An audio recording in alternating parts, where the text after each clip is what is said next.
तो आज हम लोगों को देखना है क्या? आज हम लोगों को देखना है इंटरनल रेजिस्टेंस ऑफ सेल। अब सेल तो तुम लोग सब लोग देख चुके हो मेरे हिसाब से, है ना? सेल में क्या होता है भाई? दो इलेक्ट्रोड्स होते हैं। एक जनरल सेल की बात करें तो दो इलेक्ट्रोड्स होते हैं, वो इलेक्ट्रोलाइट में डिप्ड होते हैं, है ना? और उसके बाद अगर मैं इलेक्ट्रोड से एक वायर कनेक्ट करूं, लोड लगाऊं, मान लो बल्ब लगा दिए छोटा सा, तो क्या होगा? करंट फ्लो करने लगेगा पॉजिटिव टर्मिनल से नेगेटिव टर्मिनल तक, है ना? तो क्या होगा ना कि चार्जेस किस तरीके से फ्लो होंगे? उस पूरे तार में जाएंगे, बल्ब से घूमते घामते वापस आएंगे, और फिर इस इलेक्ट्रोड से इस इलेक्ट्रोड तक कैसे ट्रैवल करेंगे? वो उस इलेक्ट्रोलाइट के थ्रू ट्रैवल करेंगे, है ना? और इलेक्ट्रोलाइट में क्या होगा? पॉजिटिव आयन होगा, नेगेटिव आयन होगा, है ना? उसके जो भी एटम्स होंगे मतलब इलेक्ट्रोलाइट के, तो इसका मतलब जो चार्ज जो फ्लो हो रहा होगा इलेक्ट्रॉन, उसको अपोजिशन मिलेगा, वो कोलाइड करेगा किससे? पार्टिकल्स से। किसके? इलेक्ट्रोलाइट के। तो इसका मतलब क्या? वहाँ भी अपने कुछ लॉस होगा। जैसे रेजिस्टेंस में क्या होता है भाई? जाता है, टक्कर खाता है तो करंट कम होती है। इसका मतलब वो इलेक्ट्रोलाइट में भी कुछ रेजिस्टिव प्रॉपर्टी है ना? तो वो जो रेजिस्टिव प्रॉपर्टी है ना, उसको हम लोग बोलते हैं इंटरनल रेजिस्टेंस ऑफ सेल।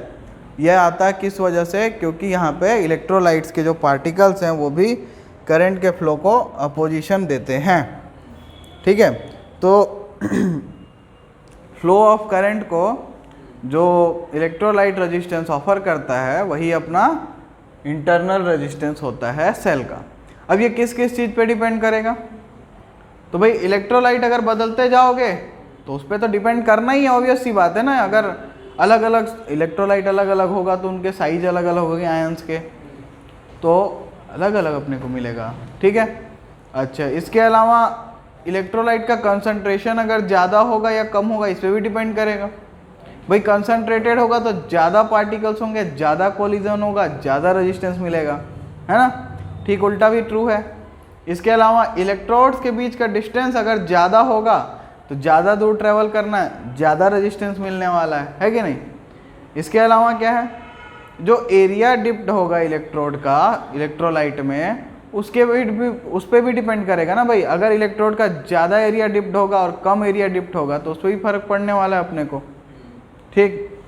इसके अलावा टेम्परेचर, अगर टेम्परेचर को कम करोगे तो क्या होगा? इलेक्ट्रोलाइट के पार्टिकल्स पास आएंगे। अब पास आएंगे तो क्या होगा? कोलिजन बढ़ेगा एक तरीके से ना। इसका मतलब क्या? इंटरनल रेजिस्टेंस बढ़ेगा। अच्छा, और एरिया वाले में क्या हो रहा था? अगर इलेक्ट्रोड ज़्यादा अंदर आएगा तो इसका मतलब क्या है कि डिस्टेंस कम हो जाएगा एक तरीके से, ठीक है? देखो तो अगर मैं बात करूं कि इलेक्ट्रोड कितना इमर्ज है एक इलेक्ट्रोलाइट में, जितना ज़्यादा इमर्ज होगा उतना कम इंटरनल रेजिस्टेंस वो ऑफर करने वाला है, ठीक है? तो अब हम लोगों को करना क्या है? मेन हम लोगों को करना है कि हमको निकालना है कि इंटरनल रेजिस्टेंस का काम क्या है, मतलब वो कैसे इफेक्ट कर रहा है हमारे सेल के ऑपरेशन को। तो सबसे पहले समझो कि पोटेंशियल डिफरेंस और ईएमएफ दोनों चीज़ों में डिफरेंस है, दोनों अलग चीज़ है। ईएमएफ हमेशा पोटेंशियल से ज़्यादा होता है, और वो जो कमी आती है ना वो इंटरनल रेजिस्टेंस की वजह से ही होती है, ठीक? तो टर्मिनल पोटेंशियल डिफरेंस क्या होता है कि जो ईएमएफ है उसमें अगर मैं जो voltage drop in internal resistance होने वाला है उसको मैं अगर हटा दूं तो जो मुझे बच के वैल्यू मिलेगी ना वो होता है अपना पोटेंशियल डिफरेंस, टर्मिनल पे जो दिखेगा अपने को। बात समझ में आई कि नहीं? तो जो पोटेंशियल ड्रॉप तुमको सेल के टर्मिनल्स पे दिखेगा वो अलग होगा अगर टोटल सेल जो ईएमएफ क्या था, जो टोटल वर्क होगा उसकी बात होती है ईएमएफ में ना। तो दोनों चीज़ों में डिफरेंस मिलता है।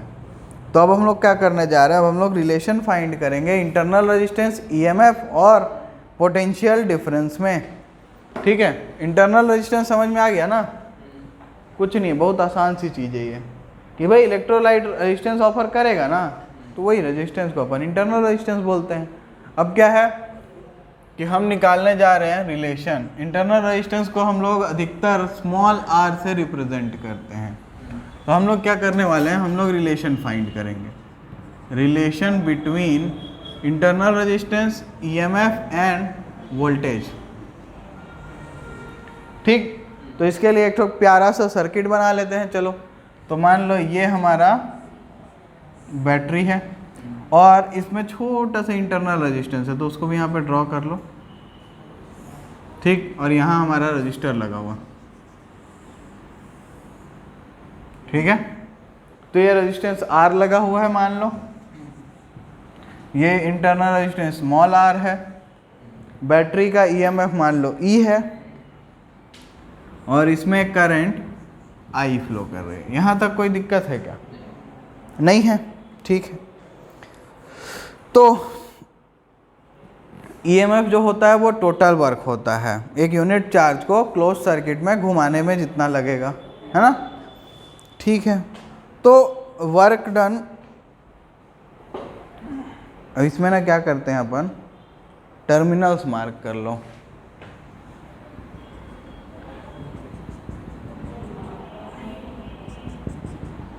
ये टर्मिनल ए और ये टर्मिनल, देखो दो टाइप का है। यहाँ पे अगर इस पॉइंट को देखो और इस पॉइंट को, तो यहाँ से अगर ये पूरे की बात की जाए ये, तो यहाँ पे वर्क डन किसके अगेंस्ट करोगे, कैपिटल आर के, है ना। और ये बी, जब ये करंट जाएगा, ये पॉजिटिव टर्मिनल है, ये नेगेटिव, तो करंट ऐसा जाएगा ना। तो ये ए पॉइंट से ये वाले बी पॉइंट तक, ए से बी जो वर्क करोगे वो इस रेजिस्टेंस की वजह से करोगे। और बी से ए जो वर्क करोगे वो इंटरनल रेजिस्टेंस की वजह से करोगे। तो जो टोटल ईएमएफ होगा वो किसके इक्वल होगा, मान लेते हैं टोटल जो वी कैपिटल आर और वी स्मॉल आर। बात समझ में आई कि नहीं आई? ठीक है, यही होता है। यूनिट चार्ज की बात कर रहे हैं इसीलिए डायरेक्ट वी लिख रहे हैं। अगर वैसे चाहते हो तो भाई वर्क लिख लो, ये टोटल वर्क होता, ये डब्ल्यू ए बी होता, ये डब्ल्यू बी ए होता, फिर डिवाइड बाई चार्ज करते यूनिट करने के लिए, तो वही मिलता ना आखिर, तो डायरेक्ट लिख दिए हम लोग। ठीक है, अब ओम्स लॉ क्या बोलता है? ओम्स लॉ बोलता है वी होता है आई आर के इक्वल। अब अगर वी आई आर के इक्वल है, ठीक है, तो दोनों के लिए होगा ना, मतलब ये V कैपिटल R जो होगा वो IR होगा और V स्मॉल r जो होगा वो I स्मॉल r होगा ना। तो यहाँ अगर इसको मैं सब्सटीट्यूट कर दूँ तो E is equal to IR plus IR, I common लेंगे तो क्या मिलेगा, R plus R, I common लेंगे तो क्या मिलेगा, R प्लस R। यहाँ से करंट की वैल्यू निकाल सकते हो क्या? हाँ निकाल सकते हो भाई। क्या मिलेगा, E upon R plus R। ठीक, करंट निकल गया। अब पोटेंशियल डिफरेंस चाहिए हमको, किसके अक्रॉस चाहिए भाई, हमको AB के अक्रॉस चाहिए। बैटरी का टर्मिनल है ना AB, तो इस बैटरी के टर्मिनल पे चाहिए, तो पोटेंशियल डिफरेंस VAB क्या हो जाएगा, तो V क्या होता है I इंटू R, रेजिस्टेंस कितना है AB के अक्रॉस, R लगा हुआ है, और करंट कितना फ्लो हो रहा है, IR लिख लेते हैं पहले, और I की वैल्यू क्या है, E upon R plus R, I की वैल्यू क्या है,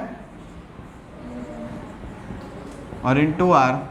अब इसको करो क्रॉस मल्टीप्लाई, इसको करो क्रॉस मल्टीप्लाई, और VAB को मैं V से रिप्रेजेंट कर रहा हूँ। ठीक है, VAB को मैं V से, और V क्या है यहाँ पे, टर्मिनल वोल्टेज, तो क्या लिखूंगा मैं, V into R plus R divided by R is equal to E।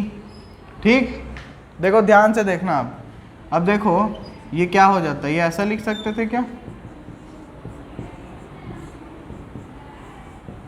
ये 1 आएगा, ये 1 आएगा, तो ये V plus V small r divided by R is equal to E है। अब यहाँ देखो ये V अपॉन R, ये क्या है, ये करंट I है ना,